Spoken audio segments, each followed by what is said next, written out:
Welcome back aboard Blurred Forest 1 with your boys Mo and Lottie. And this is the Supercast. The Supercast where we talk about all things superhero in our pop culture media. That's movies, TV shows, video games. We talk about the news, do some speculation, all that good nerdy stuff. And before we get into the podcast today, you know what to do. Get down there, hit like on this video.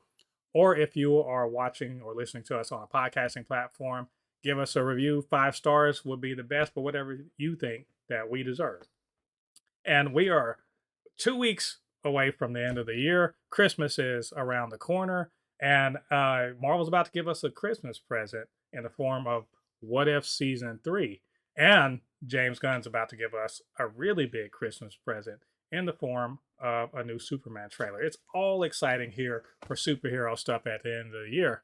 But before we get to talking about all that good stuff, you know what we got to do. Say what's up to my homie Lottie. Lottie, my friend, what you doing, man? How you been doing?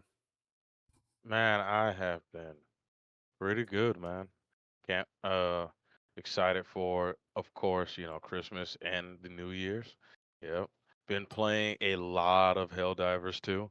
They dropped a new faction called the Illuminated, which is eldritch horrors that add zombies in it. Oh man, just it's amazing. I haven't I haven't streamed it, but the next time I play, I'm gonna stream it.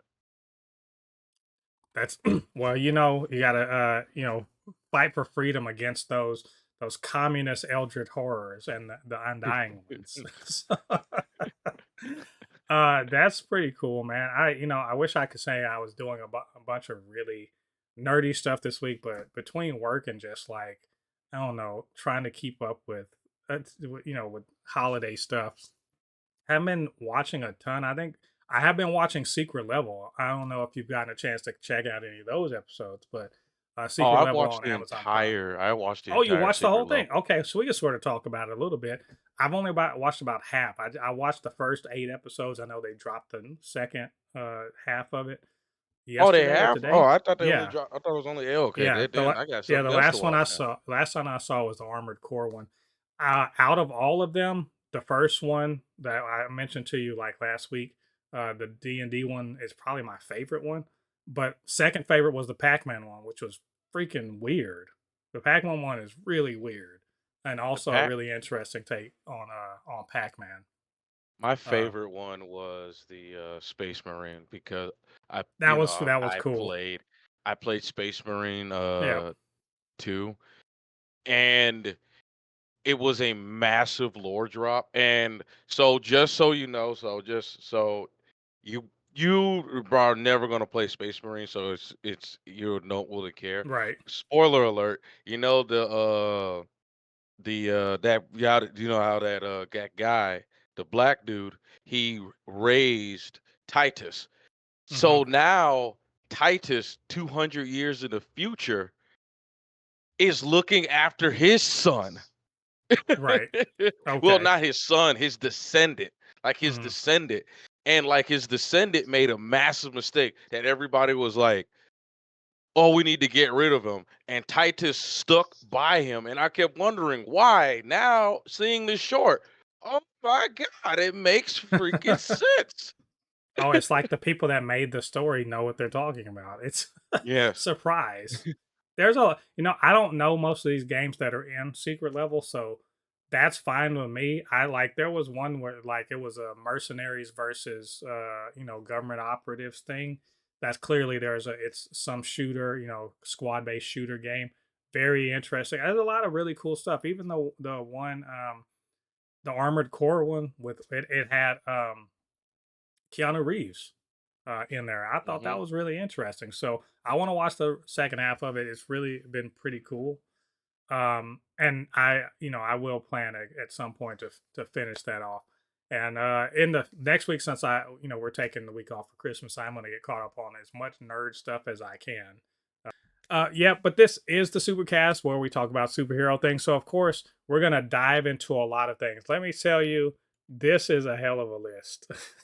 I was going through the show notes, lots and lots of stuff to talk about. So, we got some quick things to talk about. A long list. News about Beyond the Spider-Verse and when it's going to come out. News about when the animated movie Dynamic Duo is expected to come out. There's a Clayface movie in the works, and you may be surprised who is behind it. A very prominent Marvel producer is set to exit Marvel Studios, but not before producing one more pivotal movie. Speaking of Marvel and upcoming projects, Destin Daniel Cretton, who is the Shang-Chi director, has been set for another Marvel project. What is it? You might be surprised what it is. The former showrunner of a very popular network show is joining Marvel Studios. What's he going to be working on? Brad Winderbaum talks about the possibility of one of my favorite Marvel characters and a show that they will be attached to. We'll dive into that. And we also have, for like bigger news, Harley Quinn season 5 drops a trailer.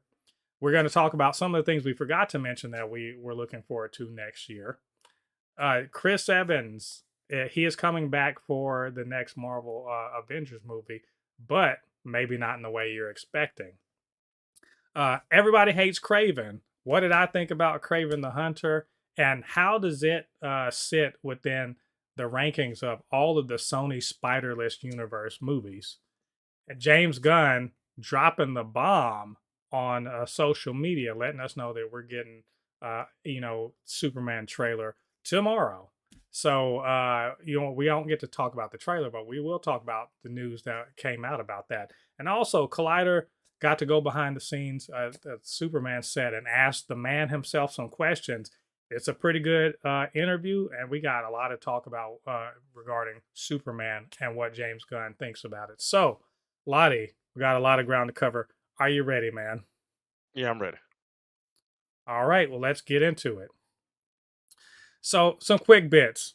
So we have got to run through these. There's so much stuff going on here, Lottie, like on the real. So here's the thing, Lottie. Would you be surprised to know? And it's weird that people on the internet don't understand this, and they're like, "Oh no, how could this be?" Sony has not set a release date for Beyond the Spider-Verse for 2024, and instead it is expected in 2025. Lottie, why are people surprised by this, or and even a little taken aback and maybe angry? And why are they silly for this? I think people don't realize that. I just think there's a lot of people nowadays that are just, what's the word I'm trying to use? They have a very bad sense of time nowadays. Ignorant. That's the best. That's the best way to call it. They are ignorant about how much time it takes to make stuff, and they are also impatient. Yes, I mean, look, Lottie, you remember when the first Into the Spider-Verse came out? What year was that? that was what, 2019? 2018. It came out the same year Black Panther and Oh, Avengers 20. Infinity War came out. Do you remember when Oh yeah, yeah, Do you yeah. remember when Across the Spider-Verse came out? Last year. Yes, 2023. 5 years. 5 years from, because they didn't start on it before 2018, before the first one released. They started after the first one was a hit, right? It took Yeah. 5 years from release of one to release of another. This comes out in 2025. It will be a 2-year turnaround, which is way better than 5 years. So y'all chill out. Just chill out. It's animation takes some time. Y'all, unless y'all Yeah. really want them to crunch like they did for Across the Spider-Verse, well, they crunched that. Y'all really want these people to crunch and ruin people's lives and health? I don't want that. I can wait. So y'all chill. It's not coming out to 2025. Be happy. That's much shorter than the first time around. Speaking of another animated thing, Lottie, I think we talked briefly about this Dynamic Duo, which is about Jason Todd and Dick Grayson, the two Batmans Batmans, the two Robins uh, that are canonically within the comics universe. This is an animated feature from DC Studios. It will be in universe canon. I'm assuming. It's set to be released on June 30th of 2028. That's right, 4 years from now, or 3.5 years from now, in theaters. Lottie, again, is this turnaround time? Is this a problem, or and that they're dating it 3.5 years from now? Listen, at this point, this movie doesn't exist, in my opinion. I'm just being honest. Well, if you ask me, hey, how do you feel about this movie? What, this movie that doesn't exist? It's 20, it's 3 years from now. We could talk about it in 2027. Two whole fucking years from now. Like, God dang, that's crazy. We're 2000. How, bro? Don't even talk about the movie. Like, just don't even mention it. Like, I wish movie studios just if it's gonna take more than 2 years for a movie to come out, don't even talk about it. Just pretend I, like it well, doesn't exist. I think this is just them reserving the date. The studio has, because that's what they have to do. They negotiate dates between studios so they don't step on each other's toes too much or whatever. So that's one of the Hmm. things. And two, like this, they actually have, I guess, greenlit it, so they're working on it. This is, and they can't help but have to talk about it because insiders are constantly getting scoops and shit like that. So may as well just be out front about when it's going to come out. I see this. It Oh makes yeah. sense to me. Um, we're continuing with DC. Um, Surprise, Clayface is going to get his own movie, but not that Clayface, not the the thespian from Harley Quinn, but it sounds to me more like the one from Batman Cape Crusader that we just saw in that excellent Oh, the animated serial series killer. over this. Sounds like it, and the reason why I say it sounds like it is because it is coming to you, being written and possibly directed by Mike Flanagan. Now, let me tell you why you should be interested and excited about this. Mike Flanagan did It Chapter 1 and 2, right? He did Doctor Sleep, which is the sequel to The Shining, which is excellent, by the way. It Chapter 1 and 2, uh, Doctor Sleep. He also did The Haunting of Hill House on Netflix and The Haunting of Bly Manor on Netflix. He's a horror Hmm. aficionado. He is a deft hand at that shit. And he's doing a Clayface, which is more like a serial killer than the kind of like the one we see in Harley Quinn. So Lottie, all right, told you the man's, his his resume, and some of which you may have seen, some of which you may not have. What do you think, man? Are you interested? Are you excited? Oh yeah, I am. I I you know how I felt. I was telling you that one of the coolest things is that the possibility that Clayface might be in the new Batman movie. That I'm like Clayface is a that is what I call like the ultimate like serial killer type. You know what I mean? Villain, like a person that you cannot literally identify unless you. And he's an actor on top of that as well. Oh my god! Like, oh, I look forward to this, man. Yeah, and even more important, it's coming out fall of 2026.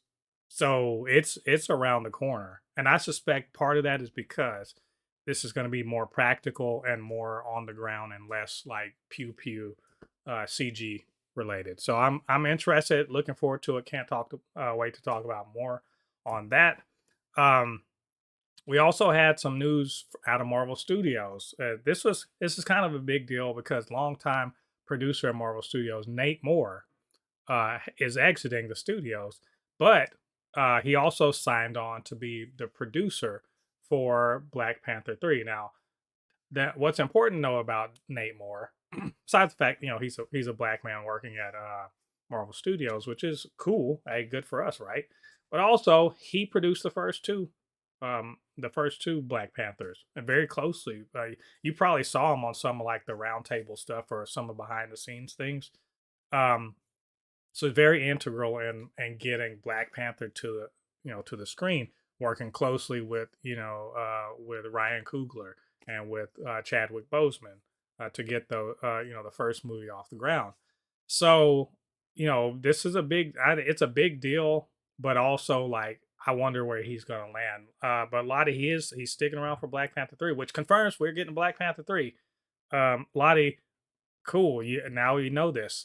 What do you think, man? And more importantly, was this even a surprise that Black Panther 3 is coming? I mean, both Black Panther movies, I mean, together grossed over $2 billion because I think the first one did 1.2, and then the other one did about 900 Well, million. no, So, it made 865. so But yeah, yeah, okay, did 9 point, no, well, I mean, 1.2 billion plus 800 million. It's $2 billion. Like, come on now, it's money. yeah. It is. I mean, good for him. He's making moves. Uh, we'll be interested to see where he lands and what he's going to do. So we'll keep an eye on that. Also, speaking of Marvel Studios, Destin Daniel Cretton, who he directed Shang-Chi, which is awesome. Right, one of the best origin stories, one of the best phase 4 movies, just all around a great Marvel movie. And he is producing, he developed and produced Wonder Man that we are going to see later on at the near the end of next year. But also he has said he wants, he was originally going to be on Avengers, what's now the Avengers Doomsday, but I think it was the Kang Dynasty before. It was originally set to be that, dropped out of being the director there, but he was still supposed to be at Marvel doing something. We thought Shang-Chi too, but apparently, according to this article that's talking about the next Spider-Man, Spider-Man 4, Destin Daniel Cretton, according to that article, is the director for the next Spider-Man. Um, to which I say, Lottie, what the hell? I say, look, I'm gonna tell you why I say what the hell. What do you think, man? Oh, you say, oh no. Let me hear your reason why you're Oh, saying what the hell. oh, don't mind if I do. Where is Shang-Chi 2? Where is Shang-Chi 2? Where is it? My man was kicking ass. Hey, look, in the midst of the pandemic, doing his thing, right? Here's an even better question. Where is Shang-Chi in general? Not just the movie. Where is he in general? That man he had that one movie and he just doesn't exist in the MCU anymore. He just pew, that man he disappeared in the ether. Well, to be fair to pretty much anyone that's been in anything after phase, after Endgame, you get a lot of one and done. What's who showed up the most so far? Um, and I'm talking about, you see, I think he's probably a one and done, but like they're just now starting to get other people to come back. Thunderbolts is gonna see some people return. Yelena obviously has showed up in a couple things. Um, Miss Marvel has showed up in a couple things, but they're working around to it. I hope. But seriously, where the hell is Shang-Chi 2? I'm okay. I love Tom Holland Spider Man. You know that he's my favorite Spider Man. Straight up, I love the trilogy. Can't wait to see Part 4. But Destin Daniel Cretton, I want Shang-Chi 2. God damn it! Ugh, get me hot over here. All right. Anyway, we'll see. We'll keep an eye on this. See what else develops from that. Staying with Marvel, Lottie, be happy, my friend. I know you are a fan of old Buckethead himself, right? and I know you are like me, were annoyed as hell at Guardians of the Galaxy 2 and how it fucked up the Nova Corps. I'm not. I know I'm not the only person that thinks that. So be happy that they have hired a showrunner for the upcoming Nova TV show, and he is Ed Bernero, who was the Criminal Minds showrunner. Well, now I didn't watch Criminal Minds, but it was a long running, police procedural and whatever. So, hey, this means that they are really for real moving forward. This is after they had hired the Moon Knight writer, Sabir Pirzada, who, by the way, I think is also worked on Miss Marvel. I think. But either way, um, but they dropped out, and then like now he's come on, so they are moving forward definitely with the Nova show. Lottie, you ready for old Buckethead to make his appearance into the MCU? I don't know how to feel about it being a TV show though. I I, I bet you I can explain why it's a TV show. Well, two reasons. One, Marvel is scared as fuck right now, right? That, but Disney in general is. I'm not just saying Marvel. Disney in general is afraid to do new things and to take a chance. Two. I guess there's three reasons. Two, this is gonna be expensive. In general, because Nova flies, right? And he doesn't just fly; yes. he flies like a rocket, like literally rocket, like out of his butt. I mean, out of his butt, but like his whole bottom half turned into a rocket. So there's that. And three, and it's in space. So it's going to be, but the other one is, it's probably not going to be Richard Rider. It's probably going to be Sam, whatever his last name is, the newer guy. It's probably going to be him Mm. because he's going to be in Young Avengers or Champions. I'll put money on that. I will put money on that. It will be Sam, the newer one, the younger one, the one that's like in his early, to mid teens. And if Richard Rider is in it, he will be an older brother situation, but won't be in it as much. They may even try to do a Green Lanterns thing, right? Older guy showing the young guy the ropes. But it's going to be about Sam because Champions is coming. That's my prediction. What do you think? Just I don't know. I I get what you mean by they're scared. It's just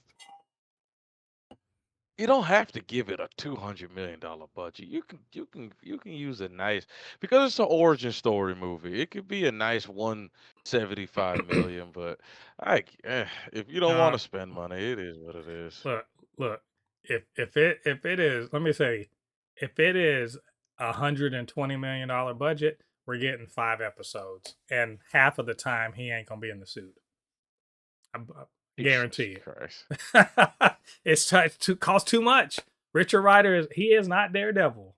He flies. So unless they're gonna be doing that practice, then they could do it. Agatha all along did some flying, and it was very practical. Unless they're gonna do that 1970s Superman flying shit, it's gonna be expensive. So we gonna see. I'm looking. I love. First of all, I love Nova. I love the Nova core, Yes. and I'm looking forward to seeing whatever the hell they do because it will be better than what Guardians 2 did. I love James Gunn, but fuck that Guardians 2 Nova core. No, did not like that. So we'll see. Keep an eye out on this, and we'll let you guys know all about it then. Lottie, who's my favorite new character in the MCU? Come on, you guys to know this. You got to know who my character after Endgame, Miss my Marvel. favorite.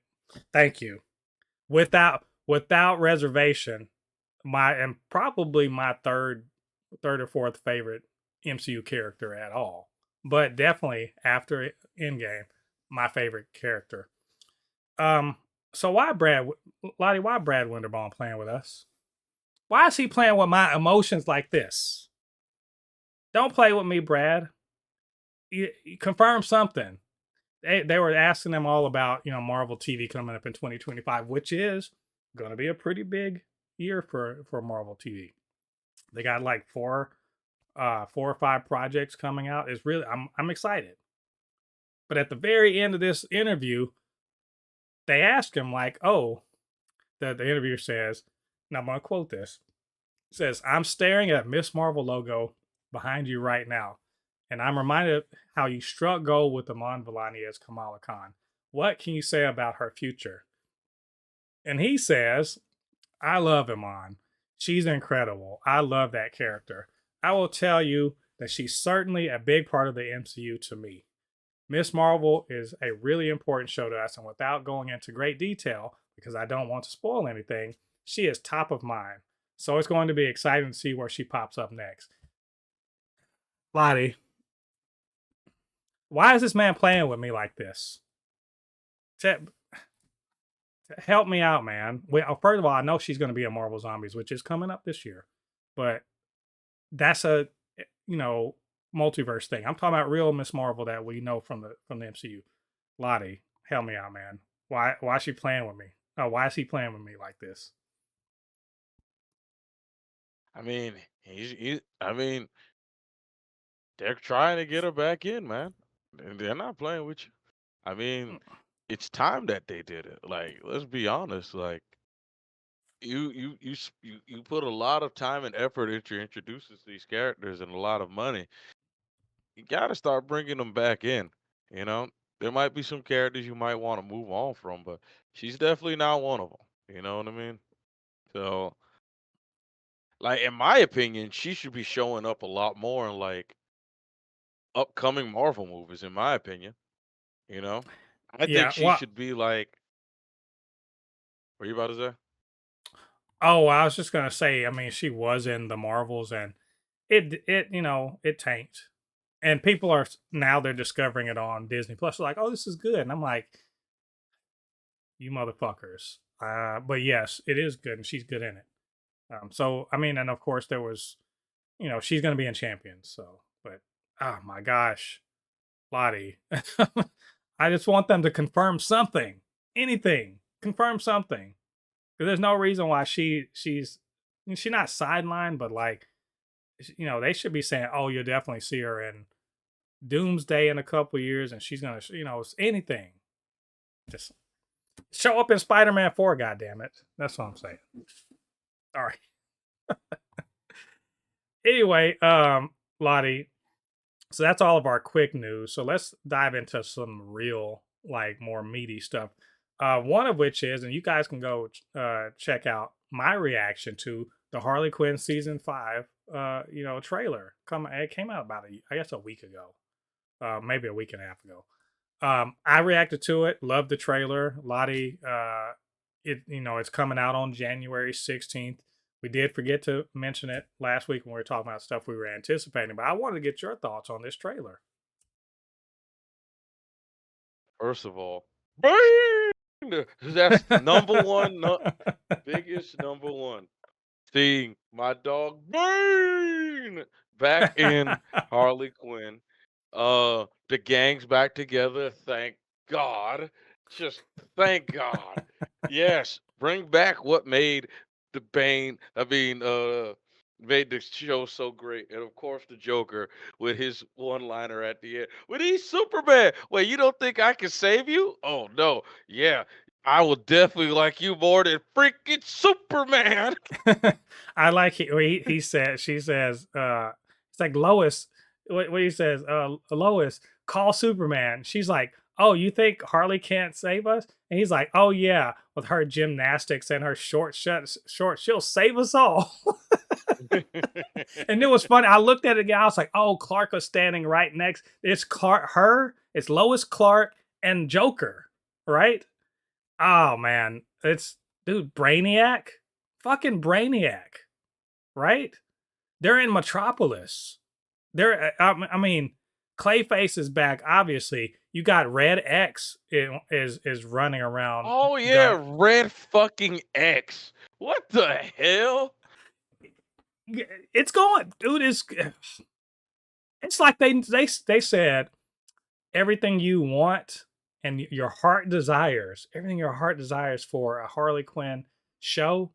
We're gonna give you that. Plus, shit, you didn't even know you want it. I didn't want up to this point. I never thought to myself, you know what? I would love to see Harley go toe to toe with Brainiac. Never in my life did those things connect, and yet here we are, and I can't fucking wait.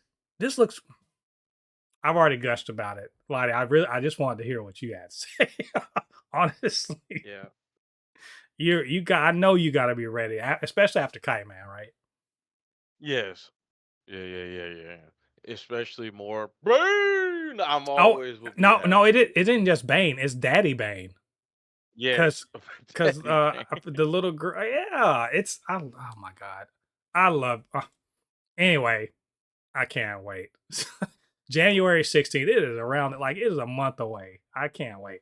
Speaking of, let's talk about those things that Lottie that we forgot to talk about on our most anticipated list from last week. It's just three things, but they are worth talking about. We just talked about Harley Quinn, right? That's one of them. Hmm. Another one. How do we not talk about Invincible season 3? What are we on? What were we thinking of? We must have been deep You up know, into you know what Marvel it and is. DC. You know what it is. It's not that. It's that I'm at the point that I'm the type of person that when I'm really excited to watch something, after the first trailer, I'm done. I'm good. I don't need to see it anymore. People are like, "Have you seen the new Invincible trailer?" No. They're like, "Why not? Aren't you excited?" I am excited. I don't want to see. I don't want to see it. It's the same thing with the Sonic movie coming up. They're like, "Have you seen the new Sonic trailer?" No. Why not? I'm good. That's all I needed to see. I want I want to be shocked. Like I don't want any form of sport. I don't care what it is.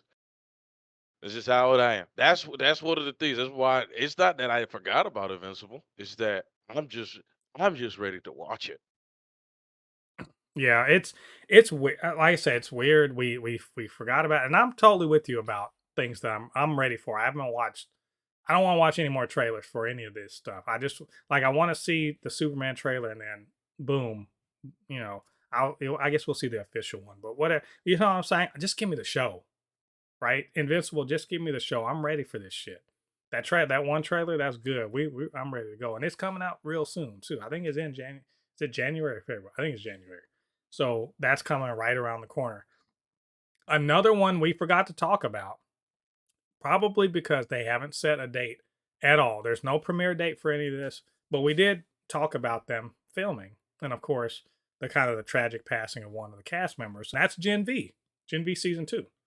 It is likely to come out sometime in the summer or early fall.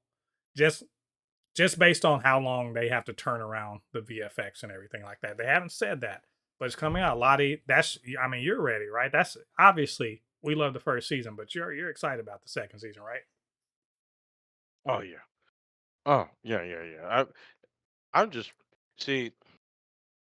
I like Gen V. I liked, but then when I saw that motherfucking, I don't like to use the B word, but that woman, and you know what I'm talking about, at the end of season 4 of The Boys, touch my dog and made him forget about Kumiko and made him not hear Kumiko's voice. I said this, she deserves to die. I can't wait to see Gen V, to see her explode. Because one thing about The Boys, when your time has come, it's going to be a violent death, and I cannot wait for it. Yeah, and oh man, I forgot Sam and Kate. Yeah. Oh, I wanted to punch them so bad in season 4 or what 4 of The Boys. Can't. Yeah, you're right. You reminded me like, oh fuck them. I can't wait to see it. You know, I'm genuinely, seriously excited for season 2 of Gen V. It's shaping up to be something great. As far, and I can't wait to see a little bit more of like behind the scenes leading up to it to get us hyped. So hey, those are three things that we didn't mention, but we are hyped about. We're ready to go.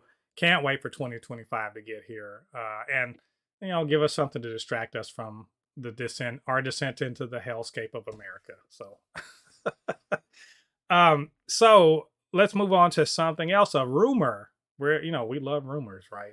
Around here, the internet loves rumors, especially when they're talking about Avengers, the next Avengers Doomsday, which is it's slated to be one, a huge cast, right?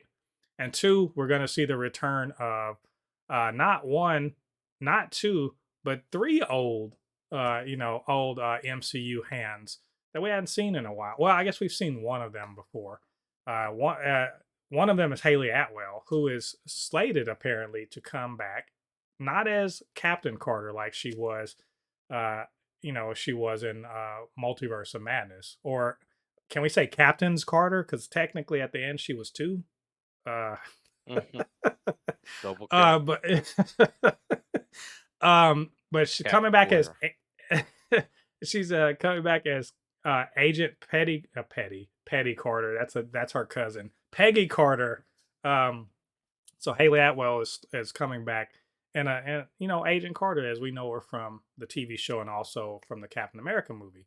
But of course we know Chris Evans is coming back, and he is coming back as Steve Rogers.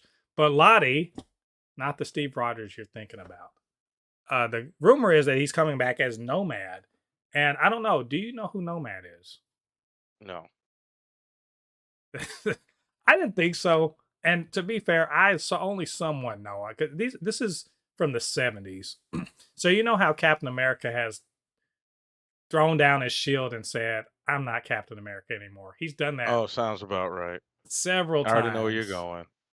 So Nomad is one of those times. And in fact, if I'm Mhm. not mistaken, he still had a suit. He had a super suit. It just wasn't a Captain America. It wasn't Captain America. He didn't have the shield, and he was driving. He was driving around on his motorcycle, going from across the country, righting wrongs and being the champion of the people. Sounds communist to me. I don't know about you, but so it could be a variant where Captain America, Steve Rogers never put the Captain America suit back on and was instead just a working class hero going around with no government support.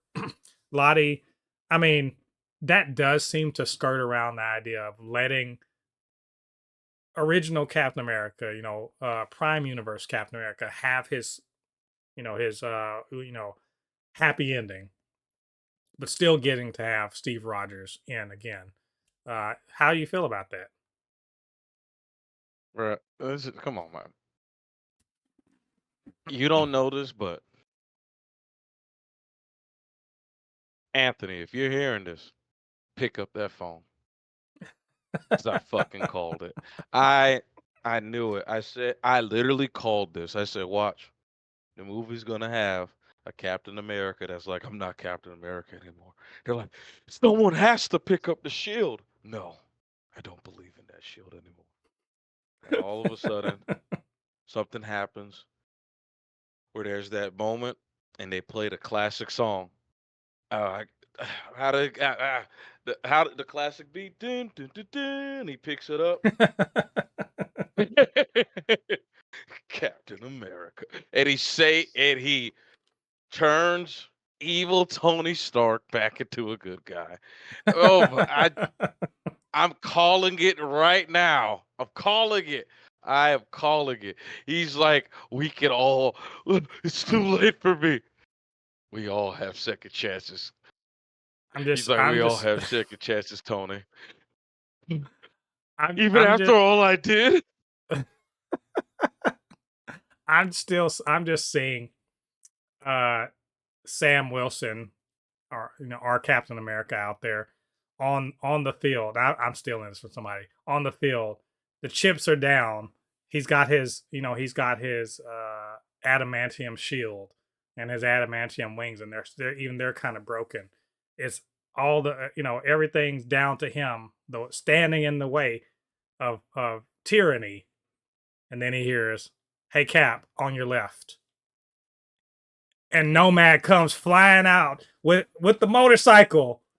You can hear it, and if they don't do on your left for Sam, they don't know. They're not doing real shit, because that's got to happen on your left. That's him. That's Tony and Sam. Not Tony. That's Steve and Sam's thing. So wouldn't it be dope if he, even if Nomad lost his Sam Wilson, and so this is him, sort of rekindling that friendship across the multiverse. I'm just saying, dude. Do us a solid, Marvel, and make that happen. Also, don't listen to me because I don't know what the fuck I'm talking about, but it would be cool. They're gonna So, do it. that's all. That sounds interesting. These are just rumors. We'll let you guys know if we get any confirmation on this, but we do know Chris Evans definitely will be in Doomsday. So let's move on to another Marvel property. I'm kidding. Not a Marvel. It's Marvel's Sony properties. They be trying to get you with that. You ever notice that, Lottie? They be trying to get you with that shit. Like, oh, the next Marvel movie is looking like it's gonna bomb, and I'm like, bitch, that's the Sony Marvel shit. Y'all stop trying to paint Marvel Studios with Sony's bullshit. Don't be doing anyway. Kraven the Hunter, which I know you haven't seen. And a lot of people haven't seen. It had a shitty opening box office. So bad, in I mean, fact. it's Well, Craven. the box office was so bad that they dropped it off of 1,000 screens after the first weekend. That's horrible. It started out on only 3,200 screens anyway. So now it's down to 2,200, which is terrible. Worst opening box office of any of the Sony Spiderless movies. Just bad. It's got Rotten Tomatoes sucks. It's better than Madam Web, but it still sucks. Audience score was I think it was a C cinema score. The audience score on Rotten Tomatoes seems to be like 70%, something like that. Not good. So I will expect that most people listening to this have not seen this movie, just like Lottie. And I haven't reviewed it yet. I may do an actual review, but I'll do a mini review right here to say, stop the capping with that this is the worst Sony movie. It is not. I mean, obviously, opinions, right? Everyone's got one. A lot of people are shitting on this movie. They're jumping on the bandwagon. They're basically they're vultures seeing dead meat, right? And so everyone's giving this. I've seen some of the most ridiculous, outright ridiculous thing. Like, it's the worst movie, top 10 worst movie of all time. The worst thing ever. It's worse than Madam Web. No, it's not. I've seen Madam Web. It's not. It's better than Madam Web by a good deal. I will even say, now it does have some typical Sony Spiderless bullshit. There is some of that. But if you've been watching any of these Sony movies, it's been like that since the first Venom. Venom, Lottie, co-sign this with me. Venom 1 had a lot of bullshit in it. Am I wrong? Venom movies are a movie is a movie trilogy that that the vocal minority is gonna make you is going to try to gaslight you into thinking it was a hidden masterpiece when when all three of them at best were all right movies. Thank you. Well, and The best thing about the Venom movie, especially the first one, was the soundtrack. Like, that was the best thing about the movie. You could say whatever you want and say that's blasphemous. What I'm telling you, the first movie sold as good as it did is because of Eminem. Telling you, it. I'm not gonna follow you Bro. down that I'm telling road. you, no, bro. I'm telling you, bro. I know quite a few people that watched the movie because there was a time where Eminem, the only movies that he did soundtrack were like great movies, like Southpaw. What was the movie? Equalizer. So people are like, "Oh shit, Venom!" Like, literally, I'm not making this up. Literally, people went to watch. Some people I know for a fact went to watch Venom because Eminem's track record of doing a soundtrack in a movie was basically a home run. And this was like the Well, first movie he did the soundtrack of, where the movie was like all right. yeah. Well, I'm just saying, like, people are making it. I like the first Venom was fun. There's a Yeah. lot of bullshit. There's a lot of bullshit in it, and all of the Sony movies without Spider-Man continued to have a lot of like, and by bullshit I mean like shit ADR, uh, some really bad contrivances to make the movie move forward, um, shitting on canon, shitting on lore, just stuff like that. Characters that are just there to just be there. There's a lot of characters that are there to prop up or puff up the main character. This happens in literally every one of them. There's not one of them that it doesn't happen. All right, this is not. Look, I like Kraven the Hunter. I did. Like I legitimately, like, even with some of the magical Negro bullshit that's in it, there's some contrivances that are silly as hell. But just taken as a movie, it's a bit of a throwback, but it's not a throwback to Daredevil or whatever. It's a throwback to early Marvel shit, like that era of comic book movies. There are contrivances. That's fine. What's I liked about it is the action's amazing, like, and it's good comic book action too. The Rhino's interesting as hell. Uh, Aaron Taylor Johnson, I think, plays a pretty damn good Kraven. Especially and physically speaking, he's great.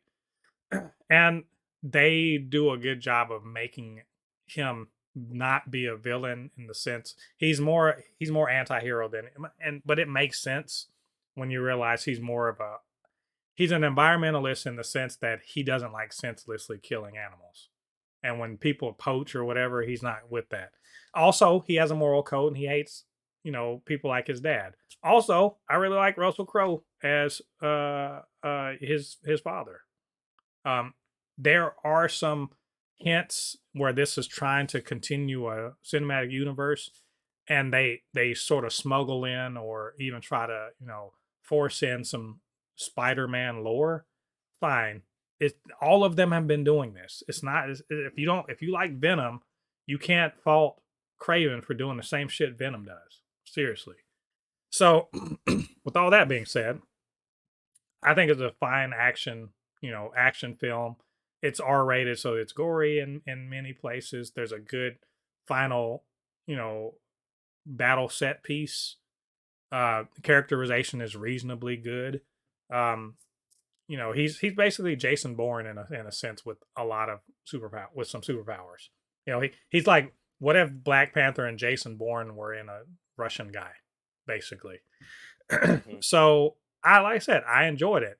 I even say, and since we're going to be talking about this, I rank it higher than the Venom: The Last Dance. I liked it better than that. I liked it better than Madam Web. I liked it better than Morbius. Um, I think I liked it better than Venom. Let There Be Carnage. Right. So Lottie, I I'm basically saying it's probably the second best out of that series of movies to me personally. Um, so that being said, Lottie, you've seen half of these movies, right? Am I right? Yeah, I've You seen half. you've seen half of them. I'm a, So you're like you gonna. you said it perfectly. You said it perfectly. The Sony movie verse is the reason why it's hated as much as it is because a lot of some of the people who are rating these movies weren't even really alive or even probably able to make this speak coherent sentences when movies like Catwoman came out. Like, you know what I mean? Like, I tell people this all the time. If you want to see what a bad superhero movie was, go watch, like, I'm like, guys, the Daredevil movies, the Daredevil movie got a lot of nostalgia glasses. Movie was not a good movie. I said to say Elektra was not a good. They were not good movies, but they have a lot of nostalgia. I mean, it's the same thing with a lot of the X-Men movies. A lot of the X-Men movies, super nostalgia glasses on, you know. But Yeah. the reason why Sony Spider-Man movies are looked so down upon, they started when Marvel was literally at its peak. Like you said, the first Venom movie came out during the year of Endgame. You know what I mean? So Hmm. they are being compared so heavily but let's be honest, man. I even tell people, let's be honest here too. Let's not pretend like every MCU movie was a great movie too. There was some MCU movies Yeah, but during phase to, 1, 2, and 3 that were not that good either. yeah, to You be know? fair though, this is kind of like the difference between, you know, someone who's a 10 in their small town going to LA, right? These movies are definitely a small town, 8. And Yeah. they're a big city 4. That's that's just the truth. Um Yes. so that being said, I do want to sort of rank these. Um and I know you've only seen half of them, so indulge me in this.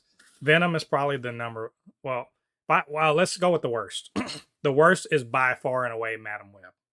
It is. Yeah. Oh my god! I guess it Like has to be. it is anger inducing. How bad it is. I'm still mad about that movie. Um, just it, and it's mainly because, as I said before, ruining characters that can't be used anytime soon because of how bad they were used. So Madam Web's the worst. Um, I will say my second worst out of them probably Venom Let There Be Carnage. Um, that movie, talk about misusing. You've seen this one too, right, Lottie? Yeah. You liked, I mean, I think I liked it, but I didn't. I think on balance, it's not great. Um, because I think it misuses Carnage. One, it misuses Carnage. Two, by misusing Carnage, it also misuses Cletus Cassidy. And it really is just it's really reliant on Tom Hardy basically fucking carrying the movie with his personality. Um, the story's a little incoherent. They throw in Shriek, and I don't understand what the fuck she's there for. Right? There's just I don't get it. I don't get how they ruin that the character of Carnage. And also, and Lottie agree or disagree with me about this. They just repeated the fucking ending of the first movie. It's just another Yes. it's just another CGI like what symbiote orgy. Well, it's your symbiote Essentially. orgy fight where Venom is like, we are outmatched. And I'm just like, oh, here we go again. I'm like, we just did this movie. Where are we doing this again? Okay. Fine. Excuse me. So so Venom Last Dance second worst. Beyond that, I'll say Morbius. I think Morbius is it's fine. Look, the movie I think it has some good points. I think Jared Leto's trying to make something cool happen. Matt Smith realizes he's in a bad movie and he's just like, I'm just gonna do whatever fuck I want as the bad guy. And it also suffers like most superhero movies, but in particular these movies, from basically having the bad guy be the good guy but bad. Same powers, say everything. And so it's just two people with the exact same fucking powers fighting each other. Venom is Venom is notoriously bad about this. It did it in the first one, did it in the second one, it did it in the third one. So yeah, which brings me to the next one, which is Venom: The Last Dance, which I suppose could have been further down, but like it does have some redeeming qualities. Um, for no other reason, it brings this fucking trilogy to a conclusion in a way that makes sense to me. Um, it ends. It doesn't end conclusively, but they do acknowledge the fact that he went to a different universe. There's they try to bring this Null, the god of the symbiotes, in, but they fucking misuse him.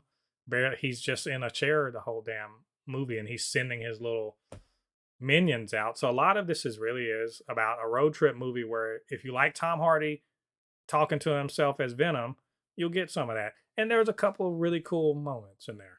that like, and there's cool fights. They introduce new symbiotes that we've seen before that now are on different people. There's a big fight. I mean, it's cool, but it's not like great. Like it went out decently as far as I'm concerned. So that's the next one. So which brings me to my second favorite of the Sony Spider-Less verse, which is Kraven the Hunter, and I just talked about it.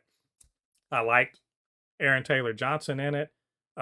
Despite some silliness and some contrivances to move the plot forward, the action's really good. The story makes sense. There's an actual like storyline about the Kravinoff family and like the dynamics between the two sons and the father, who was a you know he's a gangster basically, and he's in a gang war. And then the Rhino's more interesting. He's not an idiot or whatever. He's got a special condition that he got from an experimental procedure, and now he's actually pretty badass, and also he's clearly psychotic.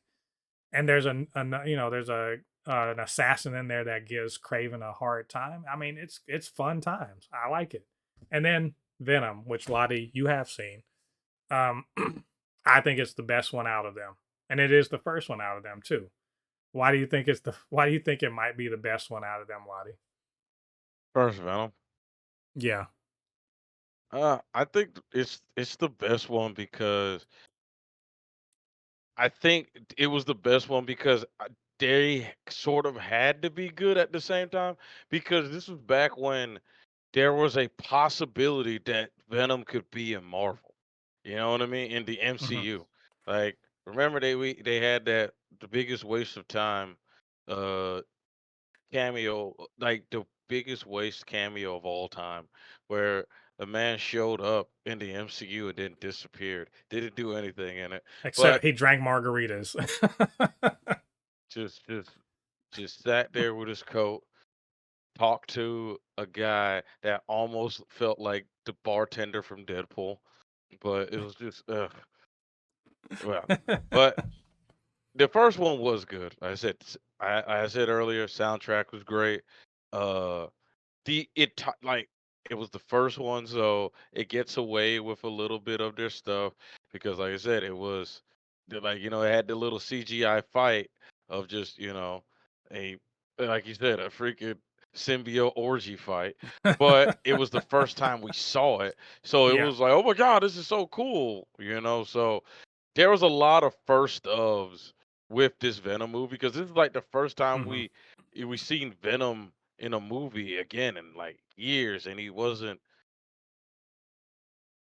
a small monster creature that was like screaming and high pitched screeches, you know. So Yeah. Yeah. I mean, I agree. It had the most leeway. It did the most with the least, I guess you could say. It had the least amount of like expectations. It could do things that, you know, set a trend, but unfortunately, the trend wasn't good, right? And these other ones kept doing the same shit. Which one thing that I'll give Craven was he was not fighting someone who was just him, right? Even Black Panther, I love Black Panther. You love Black Panther. The first movie ends with him fighting another Black Panther. yeah, Same it's powers, literally lit. same power, same suit, right? Yeah, it's literally just the negative. It Yeah, was like the negative yeah, of like purple is like really bright yellow, and it yeah. was just like is And, it. and, and Marvel does. Iron Man literally did that in the first one. I mean, it happens. It happens over and over again in superhero things. So it's really nice to see Craven fight the Rhino, right? They kind of superpower him in kind of a bullshit way, but whatever. I mean, if you can buy that this dude can transform into the Rhino at will, he's not a dude stuck in a suit. He turns into the Rhino, right? He kind of like the lizard turns into lizard, right? Kurt Connors turns into lizard. So if you can buy that, you can buy the way this guy gets his powers and can fight him and not die, right? So I like that about Craven. The first one, the first Venom, he just fights another Venom, and it's fine because it's the first one. But after the third time of seeing that shit, y'all don't got any ideas. So yeah, Sony Spiderless verse was it was a something. I get where they were going. And the funny thing is, we find out that they weren't even necessarily prohibited from using Spider-Man. They just didn't want to use him, and that's going to need to be studied about why they would do something like that. And more to the point, why they went about this cinematic universe with no fucking plan. Because it's clear to me there is not a plan here. Am I wrong? Like, am I feeling wrong about this? There is no plan here. I don't see what they were planning. Where are the steps to get to your Sinister Six, or where the fuck it was supposed to be, right? They were making shit up as they went along, and that doesn't work. Doesn't work. See also DC. So anyway, Sony Spiderless Verse. Rest in peace. So Lottie, let's move on to greener pastures, or in this case, red and blue pastures, because we're talking about James Gunn and Superman. Superman teaser trailer is officially coming out tomorrow, so we can't talk about it tonight. We can talk about, though, that poster and that teaser of a teaser. Yes, Lottie, we live in a world where we tease the teaser trailer because, I mean, I guess you need a little foreplay before the foreplay. I don't know. But we did get to see the teaser today. I was at work. I looked on my phone and was like, oh shit. There's like, 20, 30 seconds of people saying, oh shit, look up in the sky. Because that's literally it, right? Am I wrong about that teaser? It's basically just, hey, look up at the sky, right? Yeah. We got to say the Daily Planet, which was cool. We got to see some of the people in the Daily Planet offices. I saw Cat. You see Cat Grant there, and I forget the other guy, Steve. Remember from like what's the name of the show? My Adventure with Superman. Steve. Yeah. Steve Lombardo. He was in there. I think we may have seen Jimmy Olsen. So that's all cool. And we also saw that little motion trailer, not trailer, poster that had like a little bit of a theme music, and it shows him just going up in the air. Really cool looking poster. I'm hyped. Lottie, how are you feeling about all of this? Oh, it looks nice. Kind of looks nice. It looks nice. It has the nice little back in the day of the what was his name? The original Superman, the Oh, actor. Christopher Reeves. Who? Yep, Yeah, Christopher Christopher Reeves. Reeves. Yeah, it gives a lot of that Christopher Reeves vibe, that old 70s to 80s vibe of, look up in the sky. It's more powerful than a locomotive, can leap a building in one single bound type shit. Yeah, definitely. Will you be surprised though? For two things. One, people can't just be happy that some shit's going down, right? Why people are like, oh, this looks like the color grade. It's too bright and colorful. It looks like the CW.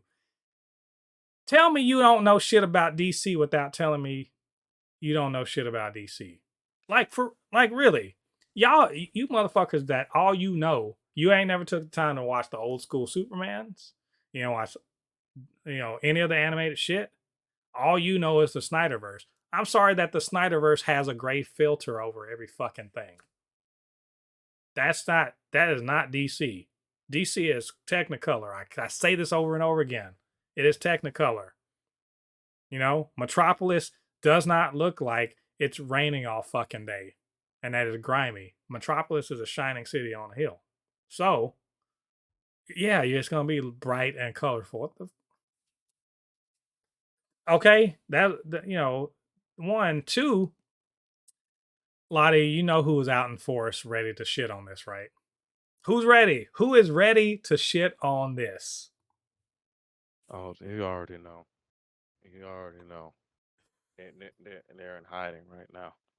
They're No, coming. they're not in hiding. They They're gearing. No, hey, on the real, their they're gearing. keyboards. Their They are keyboards are gearing getting up. ready. Yeah, they're gearing up like it is January 6th. They were like for real. They got the hashtag ready and everything. I swear, Snyder. You know what? The flat earthers will go away before Snyder Bros will. They will. The Snyder Bros will still be out here talking about restore the Snyderverse, and all the flat earthers will have accepted that it is in fact round. You know, God. Oh, tomorrow's gonna be fun on social media. That being said, there was a interview with Collider where they went behind the scenes on the set of Superman and talked with the man himself, James Gunn, who I will also say, as we've been saying, is very transparent with what's going on, very open, communicates with us. It's very different than other studio heads, and I'm liking it because we get to kind of get his thoughts, his mindset about how he's proceeding, not just with Superman, which is very important, but with the DCU itself. So I thought we would just run through this interview. I probably won't. I quoted a bunch of this in my notes, but I don't think I'll necessarily have to say it all. But the point is, we kind of get behind the man's, motivations and understanding of Superman, and can kind of shine a light onto what we can expect from Superman. So he says that this isn't Lottie, it's not an origin story. That everything is going to start off where, Lois knows who Superman is. She knows Clark is Superman. Lex Luthor hates him already. They're already in the midst of it. It's just going to dive straight into a story like all these other heroes and everything exist. Well, how do you think, hey, skipping origin, that's the way to go? Yes, good. 99% of the population of humans on the planet knows the origin story of Superman. Like, quit pretending, like, literally, 99% of the world population knows the origin story of Superman. Stop wasting precious time trying to tell us who Superman is again. We know who the hell this motherfucker is, you know? But I'm happy that we do. but don't you want to see him in Smallville not using his powers to save his dad? There's a TV show for that. His dad looks at him like, "Don't save me from this tornado," even though it literally would be simple because you can move as fast as the Flash. But never mind, No, don't move as fast. You know what? ugh. He did it to sacrifice. He did it to show him sacrifice and restraint. One of the Okay, most useless deaths in movie history. so Superman. He also said, or this is this kind of a paraphrase from Collider, saying Superman's action is partially inspired by Top Gun Maverick. Now, Lottie, you saw Top Gun Maverick? Okay, I'm not sure if you have. Yes. Yeah, excellent dog fighting. I love that movie. I was really fun movie. Excellent Loved dog it. fighting, very visceral. Very you're in the middle of everything. They're using apparently to kind of simulate that they're using drone shots. It's practical. Obviously they're gonna have people on wires in a soundstage, but a lot of drones and everything like that to sort of give it a lot of dynamic flair.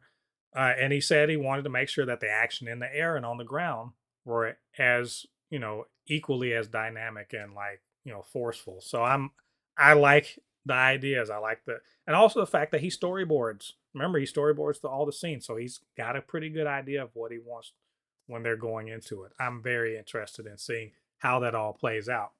Um, it said tonally, Superman is different from anything James Gunn has done before. So he essentially says, like, oh, I'll even quote it. He said, I know it's something different than I've ever done before. But how can I then translate that to you guys on the outside? He's talking about the performance of like Nicholas Holt and as Lex Luthor. How do you get to know him, who he is on the inside? But he says he starts from a place that's very hopeful and fun, but also incredibly serious at the same time. So this is what I was expecting, Lottie. He's not doing the Suicide Squad thing. He's not doing the Peacemaker thing where it's a bunch of bad people, sort of being bad, but also showing their humanity or whatever. It's not cynical. It's not snarky. This is genuine, right? He's genuinely trying to show Superman. I mean, Lottie, I want that to be the way it is. Well, what do you think? I mean, he can. I mean, I've seen James Gunn do more than just team up stuff. I've seen him do all different types of stuff. The man done Scooby Doo. Like, let's. I mean, when he says that it's not something that he's typically done, I mean, probably you haven't done in a couple of years. The man's done different movies before. Like, I'm not worried about. I'm not Yeah. worried about anything about this. Yeah, I just like the fact that he's intending to be earnest about it. That's the thing. Superman has to be earnest. He can't be like taking the piss out of it. You can't be subverting tropes. No, he is the trope, and we want to see the trope. Um, he also says that this isn't going to be a soundtrack movie. It's going, it's as in, it's not going to have a bunch of needle drops and a bunch of songs. There are going to be some songs, but it's not a bunch of songs. It's a movie score, an actual score, which I think makes all the sense in the world. John Williams did his thing on the original Superman. I'll be interested in seeing how they score this movie instead of throwing in, needle drops. Lottie, you think this is, you think, well, first of all, is that something you think they should be doing as opposed to the soundtrack? Actually having like scores, I think that's something that not just the movie industry needs again, the freaking video game industry needs again. Like Jesus Christ, how do I miss having an actual like score and a soundtrack in a video game instead of just getting lazy and getting some just paying a rap for a rapper or a rock star's music. Just ugh. Yeah, let's I'm get a I'm that is good. That's good.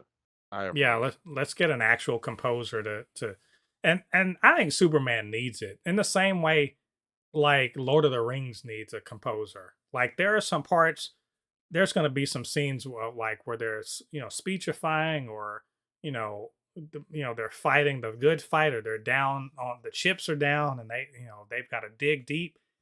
I don't want no damn song that I hear on the radio in there.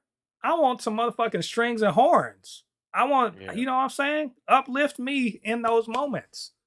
I need that with Like how some. I need an like how orchestra up in that Batman bitch. did. I mean, I know Batman has something in the way, but besides that one song, it had its own little theme, you know?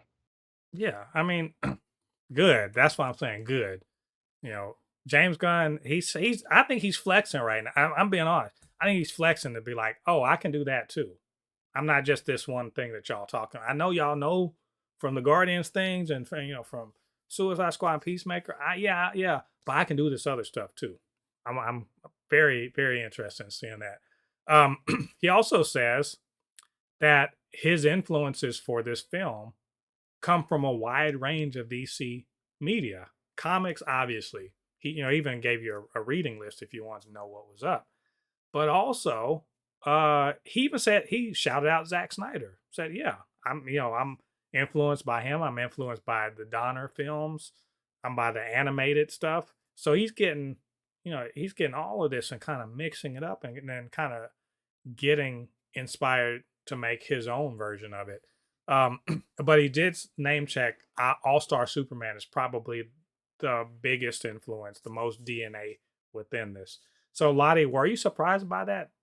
The Snyder love? I even know they are friends and they have worked together, but are you surprised that Snyder got like a real shout out?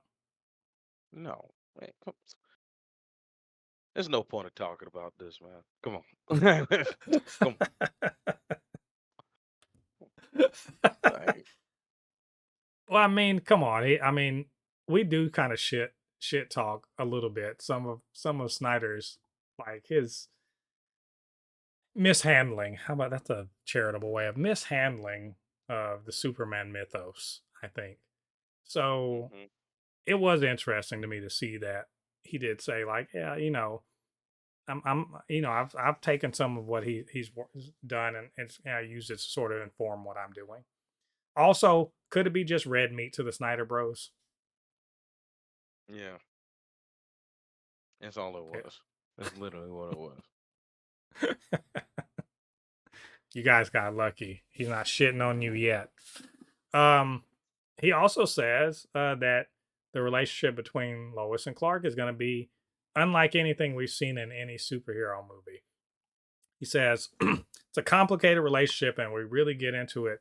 And there's long scenes that are about their relationship and the way they relate and what it would be like for a person who's this incredibly intelligent, strong headed, stubborn, skeptical journalist to have a relationship with someone who can lift a skyscraper. Um, I love the sound of that.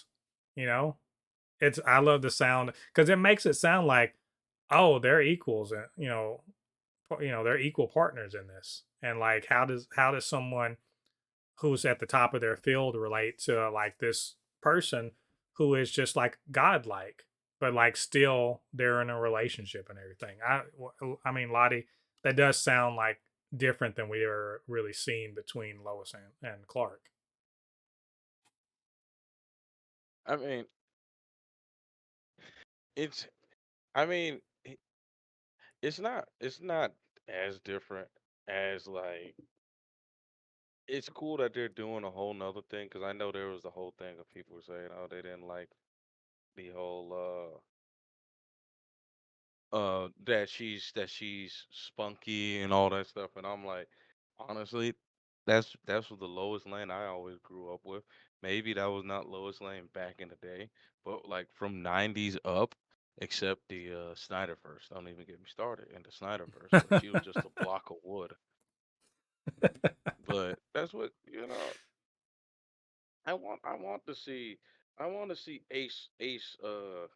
Ace reporter Lois Lane, that knows that Superman is flyboy. I mean that Clark Kent is flyboy. I want to see that. You know, I'm ready to see that. They can hate all they want.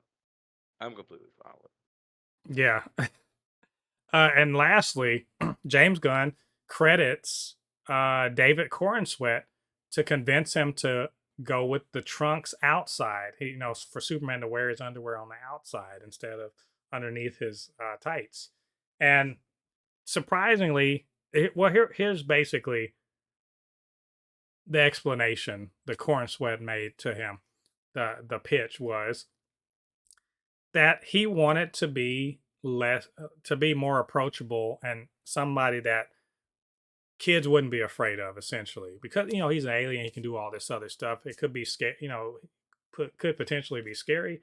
So he thought that Clark would say, let me look like a professional wrestler, which kids have. A lot of kids like wrestling. It's real colorful. He's got like the trunks on that, so it looks like maybe he could be a luchador or something like that. And that's the reasoning. And James Gunn went for it. Like, after they did a bunch of screen tests with the different outfits. Um, I don't know, Lottie. Does that does that even make sense? I mean, I'm glad the trunks are there, but like, this idea of making him more approachable. it. Just say you just water this trucks out.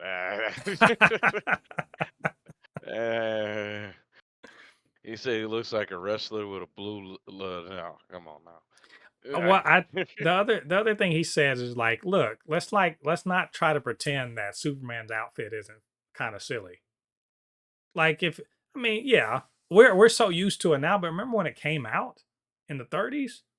It's a dude in some tights. And by the way, there was professional wrestling, similar like the predecessor, I guess you would say, to what we understand as wrestling entertainment now, did exist back in the day. So, I mean, I could see this being like going back to the roots and everything, but I mean, it is a silly looking costume to just lean into it rather than to try to make it sleek or military or whatever, all these various ways to try to make it not look silly. But we're in a technicolor world, and Clark Kent is who he is. So maybe leaning into that makes a little bit more sense. We'll see. I've never had a problem with the trunks in or out. So like, whatever. Y'all be splitting hairs too much about this shit. I think it's the costume is red and blue and with a S. What else you need? That's okay. And a cape. So yeah, that was a good interview. I think I learned a good deal, or at least it confirmed some things that I thought and I knew and understood about it. So, all that being said, that is all of our news for this week. It's a lot of news, but if somehow we forgot something, I don't know how that happened, but if we did, or you agreed with us, disagreed with us, just wanted to say something nice, you know what to do. Get down there to the comment section, leave your thoughts there. Of course, you can always hit us up, supernotfunnyshow@gmail.com, blurred_forest1 on Instagram and on Threads, super_not_funny show on TikTok, or at least until January 19th, because apparently that's when TikTok's going away. So, and if you are listening to us on a podcasting platform, you know what to do. Leave us a review. 5 stars would be the best, but whatever you think that we deserve. And of course, I can't do this by myself. My good friend Lottie is always there with his, knowledge about all of these superhero things. So Lottie, can you tell them where they can reach you on social media? Oh yeah, you can always find me on my YouTube and Instagram channel, which is Anu Kinihun.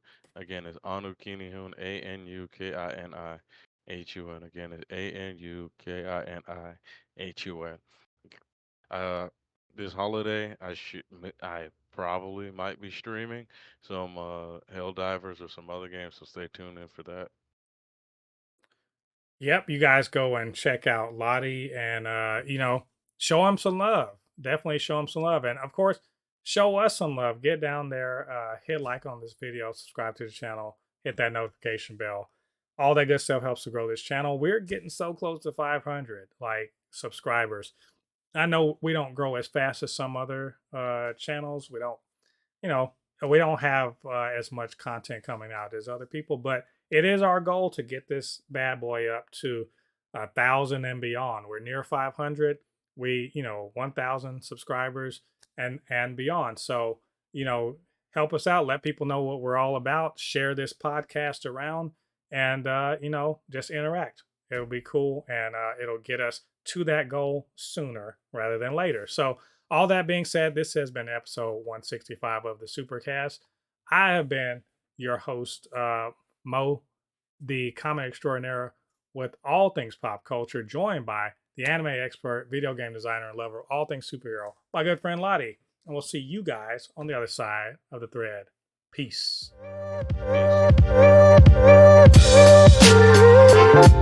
Peace.